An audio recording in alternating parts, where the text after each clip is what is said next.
оҷонсии назорати давлатии молиявӣ ва мубориза ба коррупсияи минтақаи Кӯлоб ҳафтаи гузашта сардори Комиссариати ҳарбии ин минтақаро бо иттиҳоми гирифтани пора дастгир кардааст.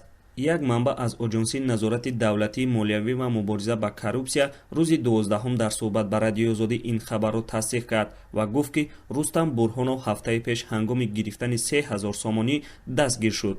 ин манбаъ гуфт ки ҳоло нисбати Рустам Бурҳонов бо моддаи 319 қисми 1 парвандаи ҷиноӣ боз шудааст. дар сурати исбот шудани ин иттиҳом Рустам Бурҳонов ба 5 соли зиндон маҳкум шуда аз ишғоли мансабҳои муайян ва ё машғул шудан ба фаъолиятҳои муайян то 3 сол маҳрум мешавад.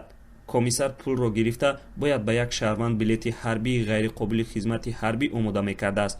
он шаҳрванд ба оҷонсии назорати давлатии молиявӣ ва мубориза ба коррупсияи минтақаи Кӯлоб муроҷиат мекунад.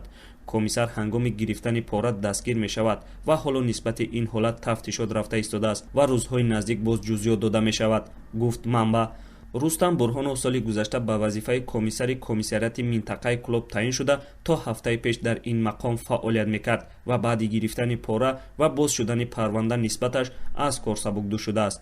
боздошт ва боз шудани парванда дар нисбати комиссари ҳарбии минтақаи Кӯлоб дар ҳолест ки таи 5 моҳи ахир ин сеюмин нафарест ки аз комиссариатҳои минтақа бо ҷурми гирифтани пора боздошт ва нисбаташон парвандаи ҷиноӣ боз мешавад. аз ин пеш дар моҳи декабри соли 2017 дафтари матбуоти оҷонсии назорати давлатии молиявӣ ва мубориза ба коррупсияи Тоҷикистон хабар дода буд ки ёрдамчии калони сардори шӯъбаи дуюми Комиссариати ҳарбии минтақаи Кӯлоб Парвиз Ҳалимов аз шаҳрванд А барои аз ҷавобгарии ҷиноятӣ дар прокуратураи ҳарбии минтақаи Кӯлоб озод намудан 6000 сомон талаб намудааст.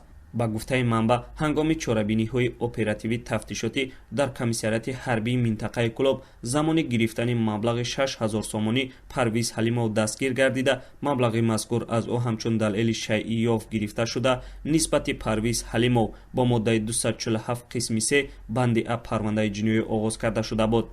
ҳамчунин дар моҳи сентябри соли 2017 авазхон шайхов сардори зершӯъбаи даъват ва тайёрии ҷавонон ба хизмати ҳарбии Комиссариати ҳарбии ноҳияи ҳамадонӣ бо сӯистифода аз мақоми хизматӣ барои тайёр намудани билети ҳарбии ғайриқобили хизмати ҳарбӣ боздошт шуда буд.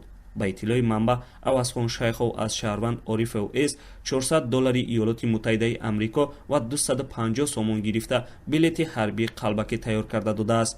зимнан оҷонсии назорати давлатии молиявӣ ва мубориза ба коррупсияи минтақаи Кӯлоб дар соли 2017 шуморае аз кормандони пулису идораҳои заминсозиро барои ришвахорӣ боздошт ва нисбаташон парванда боз карда буд. аммо дар соли 2018 ин аввалин мансабдори сатҳи болост ки бо иттиҳоми гирифтани пора дар минтақаи Кӯлоб нисбаташ парвандаи ҷиноӣ боз мешавад.